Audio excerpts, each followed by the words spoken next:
Les damos la bienvenida a Plot Device, el podcast del terror. Pero esta vez no pasó nada malo, así que no es de ese terror, sino que es del terror de verdad.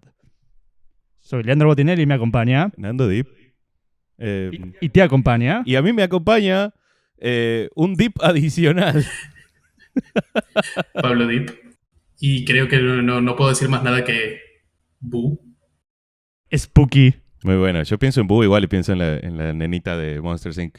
Bueno, que a ver, para los monstruos era aterradora, así que Ahí va. desde cierta perspectiva, ¿no? También es tipo spooky. Un niño voló sobre mí. Voló un auto con su rayo rayo láser. Impresionante la fake news de esa película. Pero bueno, mi queridísimo Lean, hoy nos acompaña mi queridísimo amigo y que además es mi hermano menor, Pablo. Y lo hemos traído acá para hablar de la Spooky Season. La Spooky Season. Ahora sí vamos a hablar de la Spooky Season. Ahora sí. O sea, ya no tuvimos más altercados alienígenas, cucarachones o filosóficos, así que estamos full para discutir el terror. Excelente. Y para hablar del terror, nada más y nada menos hemos traído tipo a mi hermano que es psicólogo, es masajista y es la mejor persona del mundo. Claro, preséntese, diga qué escuela va, qué división, qué espera de la vida. Bueno, para empezar, si me tengo que definir dentro de una escuela, diría que soy psicoanalista. Y que espero de la vida nada, por eso amo el terror. O sea... Excelente. Lo que traemos del programa anterior es el nihilismo. Ese es el hilo conductor de octubre. Bueno, pero un poco tiene que ver con lo que vamos a ver ahora. Esta cuestión de Sí, que, totalmente. del terror hecho carne, o de justamente hablar de un terror psicológico que pasan en las historias y con las cuales los oyentes, televidentes o la gente que consume el terror psicológico en algún punto logra hasta empatizar. Y es por eso que el terror psicológico asusta tanto, porque se lo siente más palpable, se lo siente más posible, como más materializable en la vida cotidiana. Hasta cierto punto, porque nunca falta el elemento sobrenatural, pero la emoción que transmite el personaje que está pasando por ese terror psicológico es muy real. Independientemente de que sea porque hay un monstruo gigante que te está persiguiendo, es todo lo que gira alrededor de la construcción de eso. Claro, es lo que te baja, es lo que te lo baja a tierra, porque no aparece un bicho gigante y te da miedo el bicho gigante, te da miedo lo que está sufriendo la persona que está viendo el bicho Exactamente. gigante. Y hasta qué punto, qué es lo que significa ese bicho gigante. Claro, ya vamos a ver a qué nos referimos, porque justamente si hay un bicho gigante, pero esa persona no tiene absolutamente ninguna gana de vivir, el bicho gigante no nos asusta, porque es como, mira, viene a pegarnos. Pero de ahí en más, ya cuando nos adentremos en las obras de hoy, vamos a ver que mucho de simbolismo y de por qué el terror psicológico, sobre todo en las obras que vamos a ver, es tan importante para ser bien llamado psicológico. Claro. Me parece interesante plantear cómo cuando decimos que una obra es de terror psicológico, como bien decías al principio, es porque la situación es de terror, da miedo, pero en algún punto nos da miedo, como vos me comentabas antes de empezar a grabar, la idea de que a nosotros también nos podría pasar algo como eso, y nos da miedo la idea de perder el control de nosotros mismos. De nosotros mismos o de la situación. Exactamente. Y como además, una vez que la historia va avanzando y vemos cómo el protagonista pierde el control, empieza como también a darle miedo y es como una... Y a nosotros, tipo, por consecuente, empáticamente nos genera miedo también, porque el protagonista por ahí le genera miedo a los personajes que tiene a su alrededor. Este personaje que está perdiendo el control. Así que bueno, sin nada más que agregar, ¿les parece si nos adentramos a las spookies obras y a las psiquis? Maravilloso. Bueno, la primera obra de la que vamos a hablar es una peli de terror que fue llamada, y acá yo es cuando me rasgo las vestiduras, una peli del 2018 que fue llamada El Exorcista de su época. Y no, yo ya tipo mencioné de esto en el episodio pasado, yo no estoy de acuerdo, no me gusta cuando hablan de ese tipo de cosas.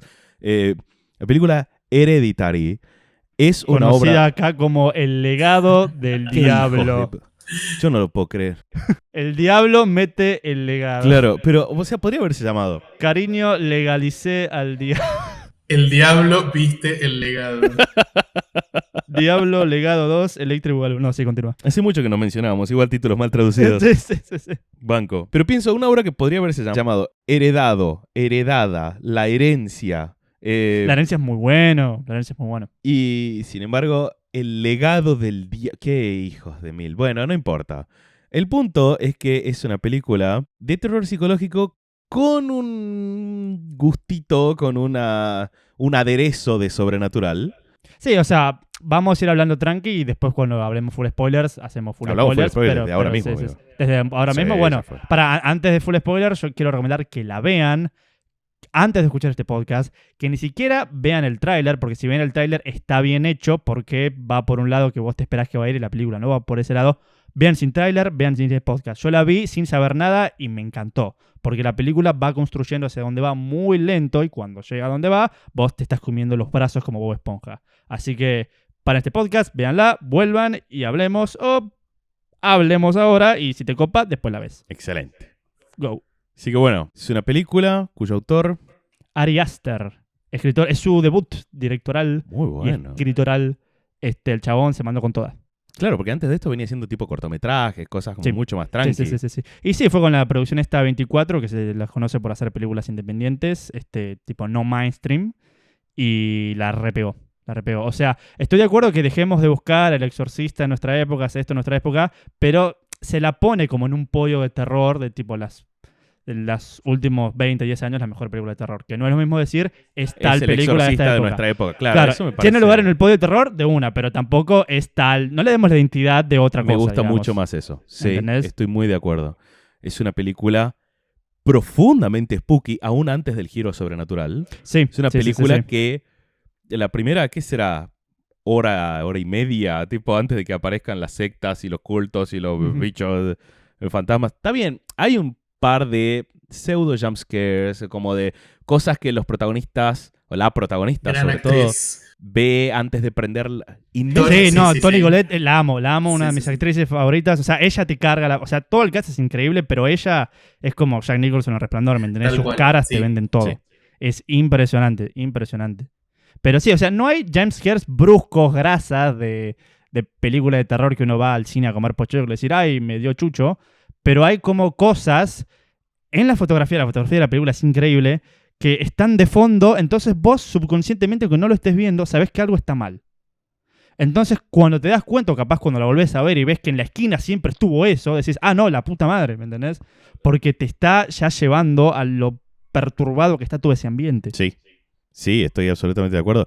Y lo que más atención me llama es como ese tipo de terrorcito en la esquina, de cosita spooky en el borde de la narrativa, suma a la idea de construir tensión dentro de la película, pero sin embargo, lo que nos pone mal, lo que nos pone tensos y los que en última instancia nos dan miedo, como dijimos en nuestro especial anterior de Halloween, un poco que es a lo que vamos a una película de terror, es a que nos espanten, es toda una situación familiar, tensa, a partir de un luto horrible. Claro, o sea, porque la historia empieza con que muere la abuela de la familia, la madre de la protagonista, Annie.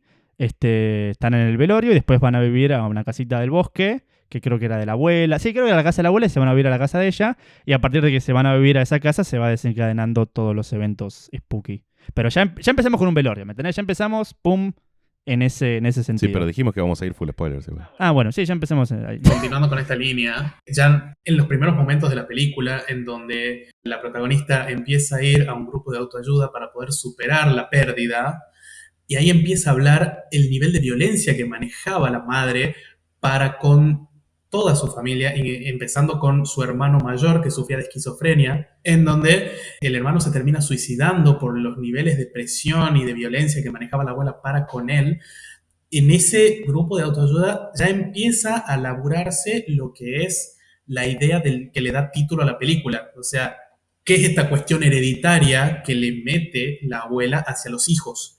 Y que en última instancia lo que termina presionando para que eso también pase a los nietos. Ahí ya empezás a ver que está todo mal de antemano. Es más, ella termina diciendo en ese grupo de autoayuda que si bien lamentaba la pérdida de su madre, ella sintió un gran alivio porque ya no estaba su madre dando vuelta. porque estaba esta cosa que quería preparar algo, que quería generar algo que después se termina dando cuenta de que es para un ritual macabro, que qué sé yo, que ocho cuartos, para la venida del demonio Paimon y qué sé yo. Ahí ya te empezás a dar cuenta de que es la locura de la madre y de la abuela de los chicos la que le termina dando el título de la película. Claro, porque cuando está contando todo eso en el grupo de autoayuda, vos decís, bueno, claramente viene de una familia loca, que el hermano estaba esquizofrénico porque decía, ay, sí, mi mamá me quiere meter cosas en el cuerpo, qué sé yo, y vos decís, está toda loca. Pero cuando vas viendo la película y vas viendo el plan de la secta desarrollarse, es como, pará, no estaban locos un carajo, o sí o no, te lo dejan medio ambiguo, pero era la madre posta queriéndole meter un demonio al pibe. ¿Entendés? Y encima la película empieza con la tragedia de que se muere la abuela y después sigue con la tragedia de que se muere la hija de ella. La secuencia en la que se muere la hija me parece tan terrible. Yo esta película la vi 2 veces. La vi por primera vez el año pasado, creo. Sí, la vi en cuarentena, Hereditary por primera vez. Y la vi por segunda vez, tipo, haciendo research para el programa de Plot Device. Y me había olvidado... Qué grasa que soy. Me había olvidado del impacto Ahí va. Las personas que vieron esta película, las que no, véanla y van a entender el impacto de la muerte. Muy de mal gusto, pero bien hecho.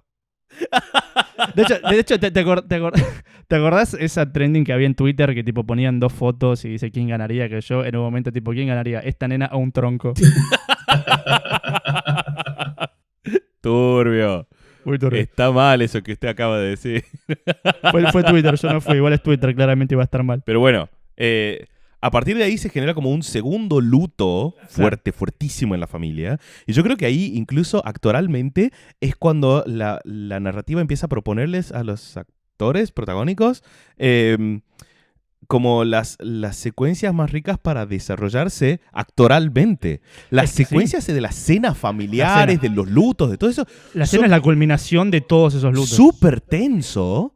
Actoralmente la tensión que manejan es brillante, pero es tan brillante que me quiero ir todo el tiempo. Quiero que esas escenas terminen. Es que es la incomodidad lo que te va predisponiendo a, che, la estoy pasando mal, tipo, quiero que aparezca un fantasma, con un fantasma me va a dar miedo, pero la voy a pasar mejor, ¿me entendés? Porque no solo es el hecho de que perdí a mi hija, sino es el hecho de que mi hijo quería ir a una fiesta, yo le dije, llévala a tu hermanita, dale, no seas choto, el hermano lleva a la hermanita, están en la fiesta, la hermanita tiene una reacción alérgica porque come algo, el hermano desesperado se la quiere llevar al hospital y justamente ahí tiene un accidente y que la nena saca la cabeza para respirar y se la lleva puesto un tronco y la decapita. Entonces tenemos la culpa del hermano que la mató, la culpa de la madre que le dijo, llévala a la nena, dale, ¿me entendés? Más el luto de mi abuela. Está todo mal. Tremendo. Tipo, no quiero estar ahí. Está todo dado para que se cuente una película de terror.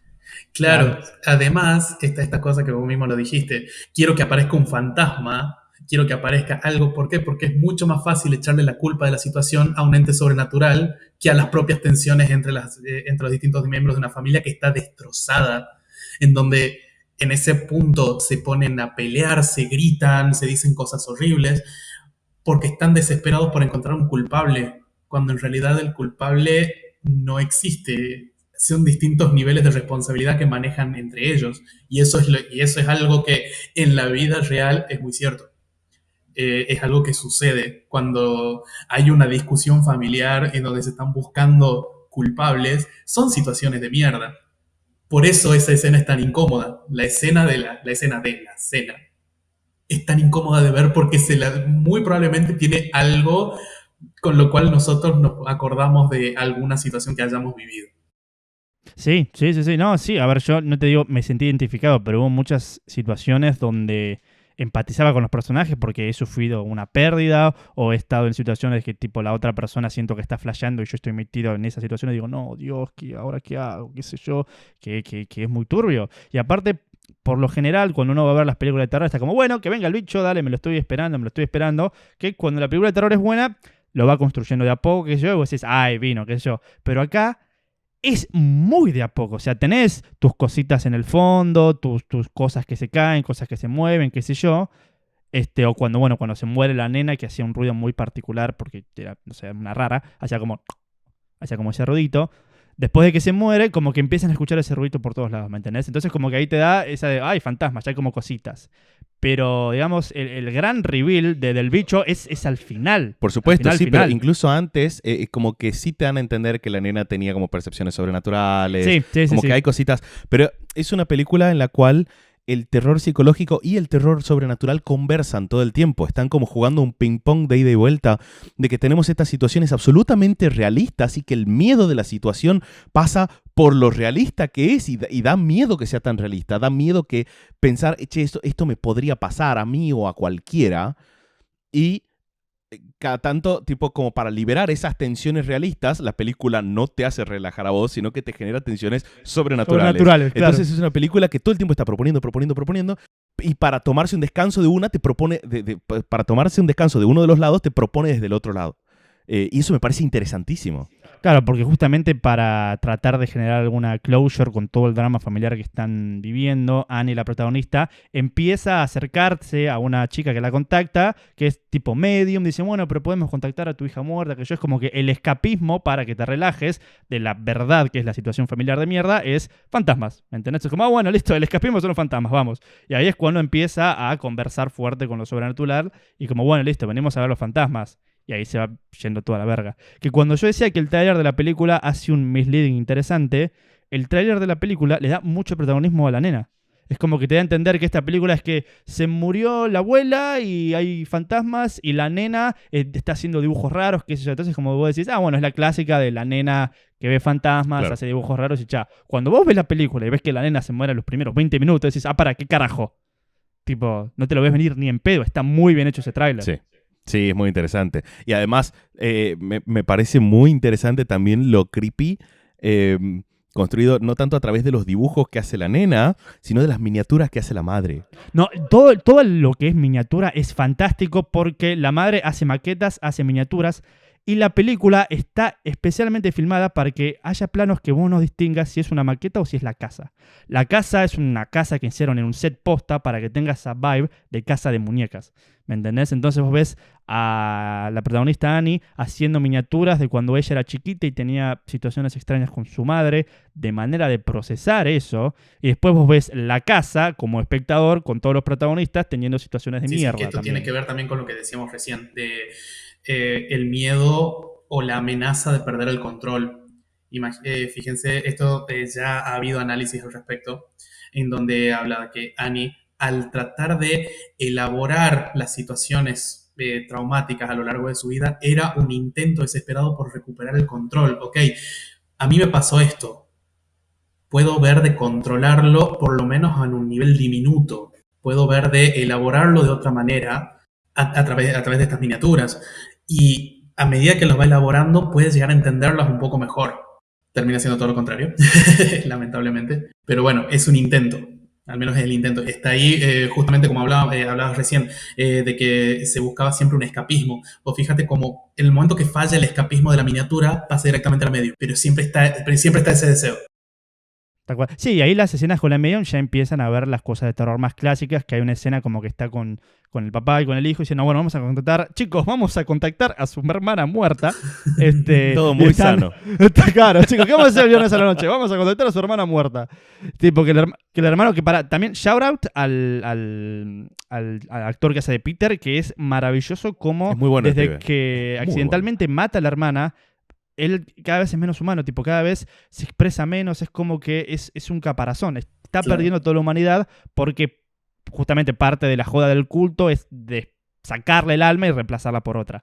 Pero eso es, bueno, yo, tipo, no tiene emociones, ¿me entendés? En el velorio está parado, mirando todo completamente con los ojos en blanco porque no puede creer lo que está pasando, el trauma es tanto que no lo puede procesar y es un caparazón vacío. Entonces, bueno, está el caparazón vacío, el padre que es psicólogo y es de tipo, ¿dónde me metí? La puta madre, qué mal que le estoy pasando. Y la madre que ahora quiere contactar fantasmas.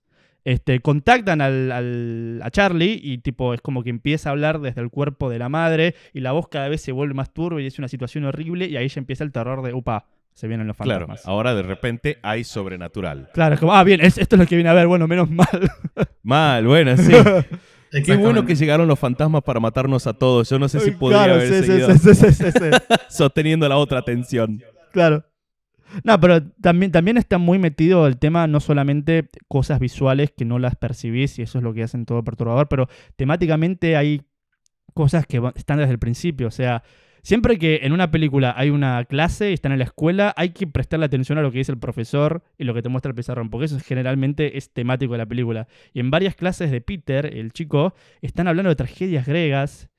¿Entendés? De no tener control, de qué es el destino. Y la realidad es que es una tragedia del Peter, porque no tiene control. O sea, toda esa familia no tiene control sobre lo que está pasando. Ari Aster te define la película como es un culto, es un sacrificio de un culto que hace un sacrificio larguísimo, pero desde el punto de vista de la cabra que sacrifican, ¿me entendés? Porque acá es un sacrificio que están haciendo con la familia para que el demonio tenga lugar en ese cuerpo que van a sacrificar, pero estamos viendo todo lo que sufre la familia, ¿me entendés?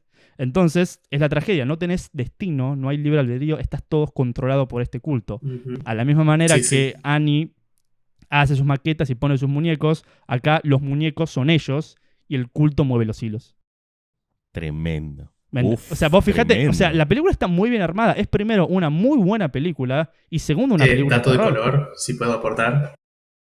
Por favor, este es el podcast de los datos de colores de trivia. Este es el podcast de los datos de Que como color. estamos en la Pocky Season, son datos naranjas, si se quiere. Sí, señor, sí, señor. Muy bien, Naranja y naranja y negro, negro, vamos. Que tiene que ver más con el tema de la dirección y con los créditos de la película. Vieron que, bueno, el personaje de la abuela, si bien no es un personaje activo, pero que es un personaje que está muy presente. Sí, está presente en toda la película. Sí. Que es la madre Leigh, que creo que se llamaba el personaje, sí, la madre Leigh. La actriz que hace de la madre Leigh es una actriz que hasta el día de hoy no se sabe quién es. No, eso me da más miedo. Literalmente tengo la piel de No, gallina. no aparecen los tengo la créditos. piel de gallina. Sí, no aparecen los créditos. ¡No! No se le conoce el nombre. Y cuando se le preguntó a Ari Aster sobre qué onda esta mujer que hizo de la madre Leigh, Ari Aster solo dijo, es una buena mujer. Eso es todo lo que dijo Está Ari Aster al mal. respecto. Claro, ni siquiera está casteado como Lady in the Picture por Juanita Pérez. No, no, eso está mal, Ari Aster del orto. Está no. mal. Me estás haciendo sentir cosas aquí, Ari Aster. No quería que me hagas sentir cosas aquí. Tal cual. Me hace pensar mucho en este tipo de estrategias como...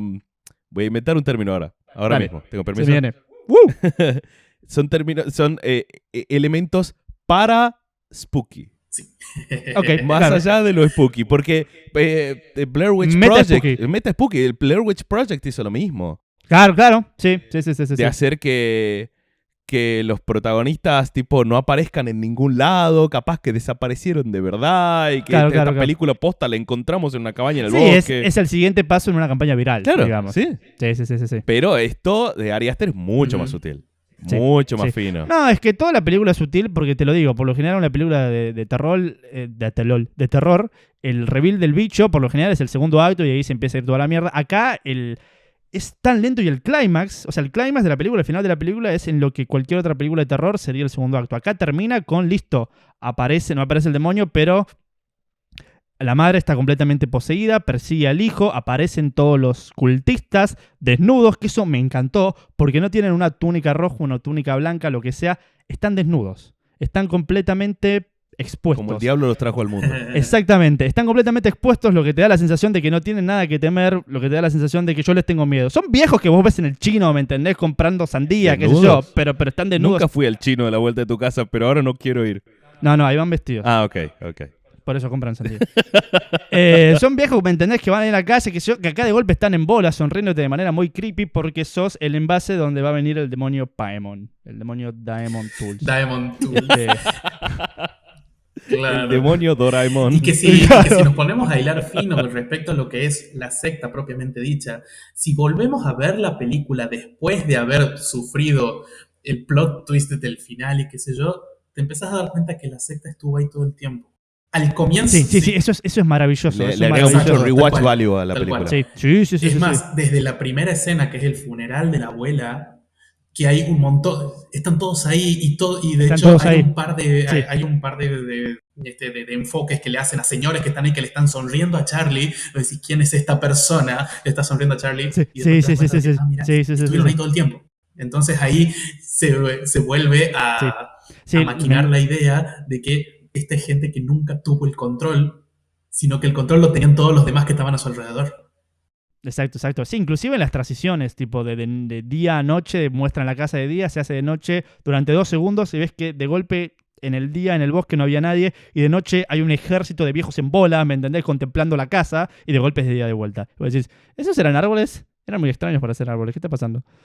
Y están siempre presentes. Sí, Es inclusive muy, no muy necesariamente zarpado. son solo los señores y los que estaban a su alrededor, sino también compañeros en el colegio de Peter, que también aparecen en la escena final, en el Sí, sacrificio sí, sí, sí, final, sí, sí. en donde se termina haciendo el traspaso de cuerpos, del espíritu para que lo poseen a Peter y todo. Están sus compañeros del colegio ahí, o sea. Es como, era imposible que escapen porque eran tal cual, eran el cordero para el sacrificio, nada más. Es que claro, y de hecho a mí los cultistas me dan mucho miedo por lo general porque tienen como 2 lados. Uno, tipo, son chabones que van a invocar a un demonio y el demonio te va a comer. El otro lado son chabones que están locos, creen que van a invocar a un demonio, pero están tan locos que están dispuestos a hacer cualquier cosa para invocarlo, ¿me entendés? De los 2 lados posibles es una cagada. Con los cultistas no ganas nunca, ¿entendés? Tipo, entonces, ¿te da miedo lo sobrenatural o te da miedo la locura que manejan? Maravilloso. Así que bueno, queda como primera recomendación del especial de Halloween 2021. Unirse al culto. Unirse al culto. Ah, no, Plot Device, el podcast de los cultos. Hereditary. Sí, no, por favor, no. Ahí está, bueno, eso sí. Unirse a Plot Device, like, suscríbanse y campanita. Pero Claro. además, tipo, Hereditary. Y ya que estamos hablando de cultos y de situaciones de terror de la que es imposible escapar, Los tierraplanistas. ¿Qué no opinamos? seas así. Te lo pido, por favor. Hace mucho que no nos visita el terraplanista igual. Me No sé pregunto, dónde, no sé en qué parte del cosmos estará dando sigue vueltas. cayendo, porque para él, tipo, el universo tiene arriba y abajo, entonces él sigue cayendo. Claro. Pero bueno, viste que en Hollywood te caes para arriba, así que andás a ver dónde terminó ahora. Pero bueno, íbamos a hablar de, por supuesto, continuando con nuestra tradición de 2 especiales, un videojuego de terror. Al cual, Sí, señor. tipo, mi queridísimo hermano aquí no solo es psicólogo, masajista y buena persona, sino que además es un manija de la saga de Silent Hill. Es un licenciado en las columnas silenciosas. En las colinas En las silenciosas. colinas silenciosas. Muy bueno. Y bueno, si bien ya hablamos de Silent Hills el año pasado, Claro. no nos importa, vamos a hablar de No, Silent Hill de vuelta. hablamos este de año. lo general en particular. Hablamos de las colinas silenciosas. Claro, ahora vamos a hablar de la colina. Hablamos de Playable Tears el año pasado. Ahora vamos a hablar de Silent Hill Sí, 1. sí, de la sí. PlayStation 1. Es Claro. un montón. Tal cual.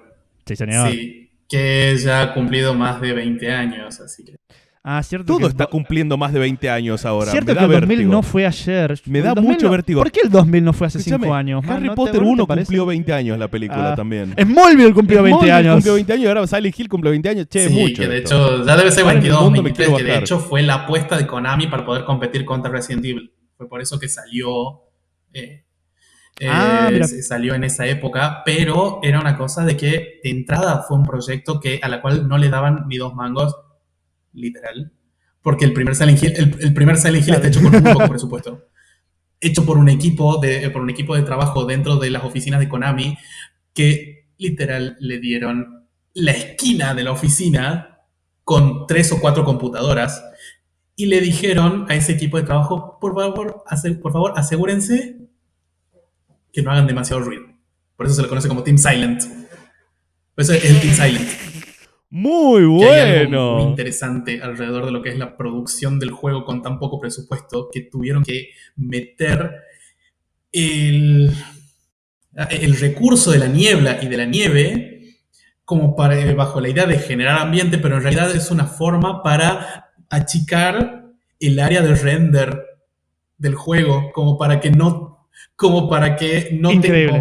tenga que procesar la ciudad completa, sino solamente el área por la que va caminando el protagonista. Entonces... Increíble. Y eso terminó siendo la identidad sí, visual sí, del sí, juego. tal cual. Excelente. Tan así que hoy por hoy, cualquiera de nosotros boludo ve un poquito de niebla. No, mira, Sí, aparece Silent Hill. exacto. Mal. Todo salió a partir de que no Ujú. teníamos 2 mangos. Tal cual. Impresionante, Tal cual. impresionante. Entonces, ya que hablamos, Silent Hill, primero como para empezar a contar levemente de qué se trata, siempre nosotros recomendando cosas actuales Konami no, les estamos recomendando un juego que salió en el año 99. Pero Estamos vendiendo la era de oro de Konami, así que dale, man. Nostalgia. Silent Hill es un videojuego, antes que nada, y ya de por sí, al ser un videojuego, corre con la ventaja de que te hace parte de la historia que te está contando.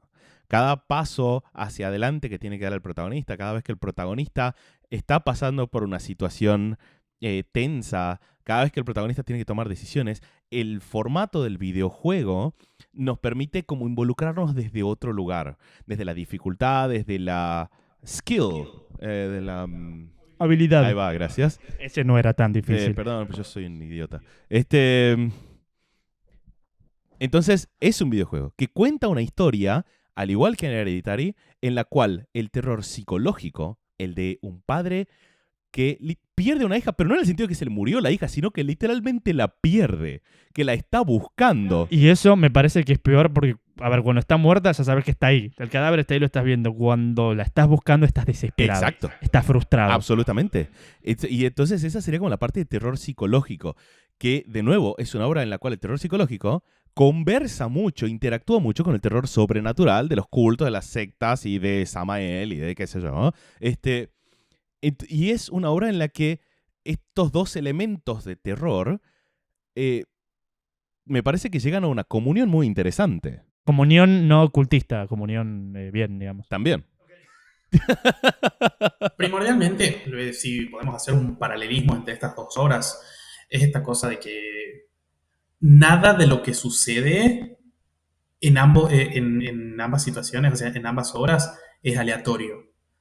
Todo lo que le sucede al protagonista alrededor está premeditado por un culto. Por un culto cuyo objetivo máximo es la invocación de un demonio para darle poderes, riquezas, etc. Claramente podemos hacer un paralelismo importante. La gran diferencia acá es que por un lado, tenemos a Annie que quiere escapar, y por otro lado lo tenemos a Harry, que es el protagonista de Silent Hill, que quiere adentrarse aún más para rescatarla, a Sherry en este caso.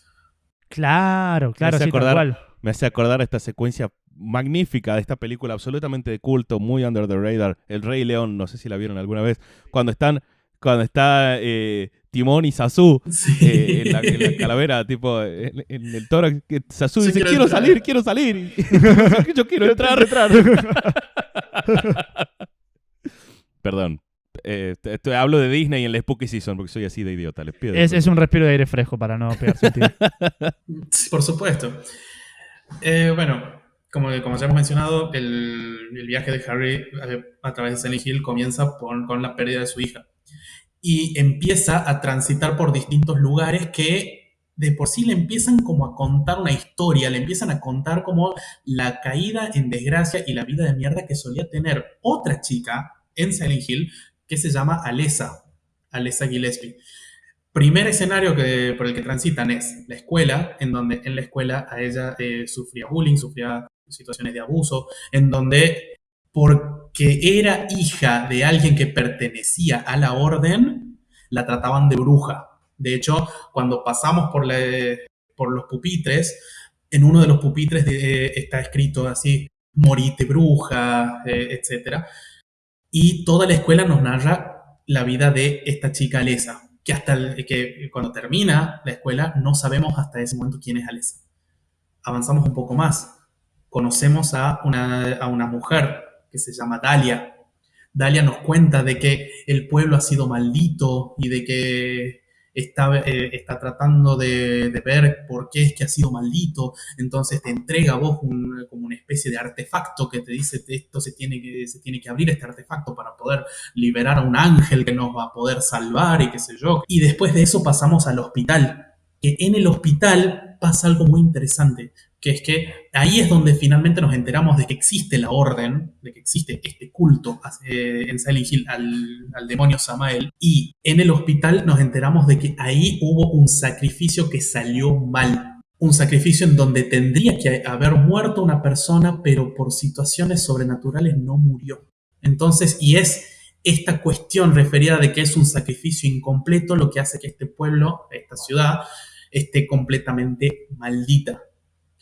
Y acá empieza a suceder también lo que es el empezar a entender la lógica detrás de la maldición de la ciudad, que la transforma en una especie de infierno personal de la persona que está involucrada. En este caso, durante todo el primer Silent Hill, estamos viviendo el infierno personal de Alessa, de esta chica, que es la chica que era la que iba a ser sacrificada para traer este demonio. Excelente. Y como, de nuevo, más allá de las cuestiones del argumento y de cómo se termina explicando dentro de la historia el porqué y los motivos de los elementos sobrenaturales con los cuales se va encontrando el protagonista y por lo tanto nos vamos encontrando nosotros, que lo manejamos al protagonista, siempre está de fondo porque, a ver, al protagonista en sí, todo esto es como, mira vos, esto es lo que está pasando, ok, me chupa un huevo, devuélveme a mi hija. Y justamente el hecho de que él no la encuentre a la nena es lo que hace que él tenga que seguir pusheando, tenga que seguir empujando hacia adelante a ver en dónde aparece la nena. Y por eso es que también estos dos elementos de el terror psicológico y la desesperación de la hija perdida, de nuevo, conversan mucho, coexisten mucho con los elementos de terror sobrenatural. Y al igual que en Hereditary, cuando se relaja uno de los terrores, en este caso el terror psicológico de la nena, es que aparece el otro. Pero en ningún momento deja de estar uno de los dos. Siempre están los dos presentes. Simplemente por momentos, uno es más protagonista que el otro, pero siempre están los dos presentes. Y eso me parece muy interesante. Claro. A mí me parece muy destacable cómo ambos medios, el videojuego y la película, utilizan los mismos elementos aprovechando las riquezas de cada medio, porque tenemos estas cosas de fondo que nos hablan sobre el culto. Como decía Pablo, vas investigando en los pupitres, que hay cositas anotadas que te van dando información sobre el culto.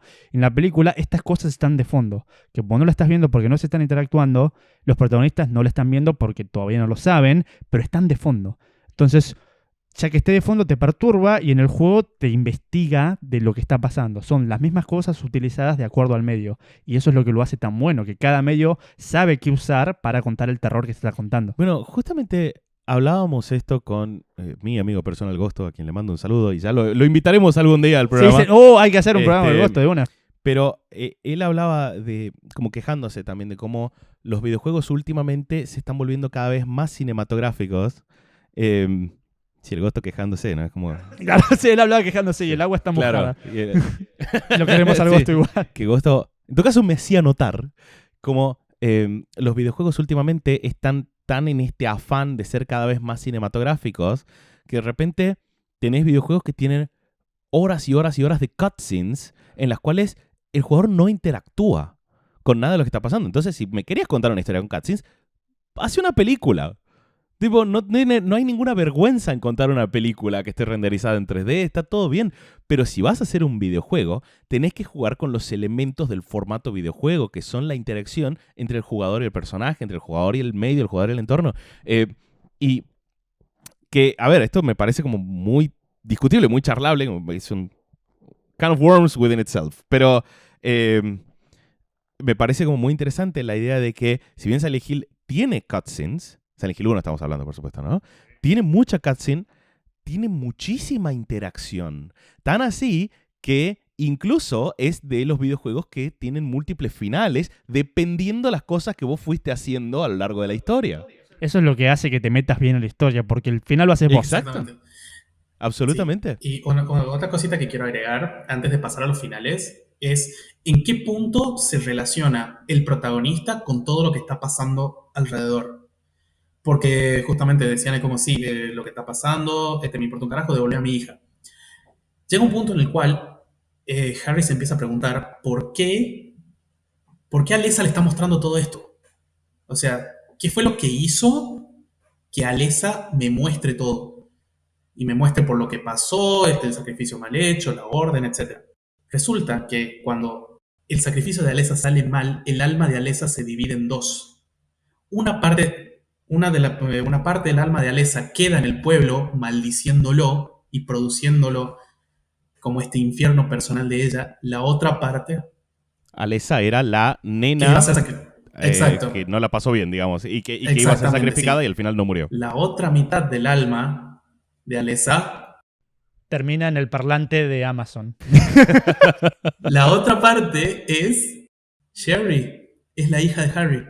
Porque Al comienzo, en la intro del juego, te dan a entender de que Harry con la esposa, a Cheryl, la encuentran. Es adoptada y la encuentran al costado del camino. Entonces, en definitiva, es encontrarla a la Es hija. como Superman, pero Tal creepy. cual, sí, sí. Lo que quiere Alessa es evitar que ambas partes vuelvan a juntarse para completar el sacrificio, que es lo que sí quiere lograr la orden, y es por eso que la orden la rapta a Cheryl, que la tiene cautiva, para poder volver a unir el alma de Alessa y completar el sacrificio. Esa es la trama de Silent Hill. Mientras nos vamos enfrentando al infierno personal de Alessa, en donde vemos monstruos que cada uno tiene su significado, pero en el hospital es por primera vez en donde vemos monstruos humanoides que son doctores. Porque Alessa a los doctores los veía como enemigos, como monstruos. De la misma manera que en la escuela, el monstruo más predominante en la escuela son unos enanos con cuchillos en las manos, que son los compañeritos, eran los compañeritos de Alessa en esa época, en ese tiempo. Es bien interesante la postura de poder decodificar de manera como... pienso como en una construcción concreta de lo metafórico. Para mí, mis compañeritos eran monstruos, entonces ahora hay monstruos Son monstruos. concretos. Exacto. Claro. Para mí los doctores eran monstruos, pero ahora hay monstruos concretos. Y es muy interesante eso.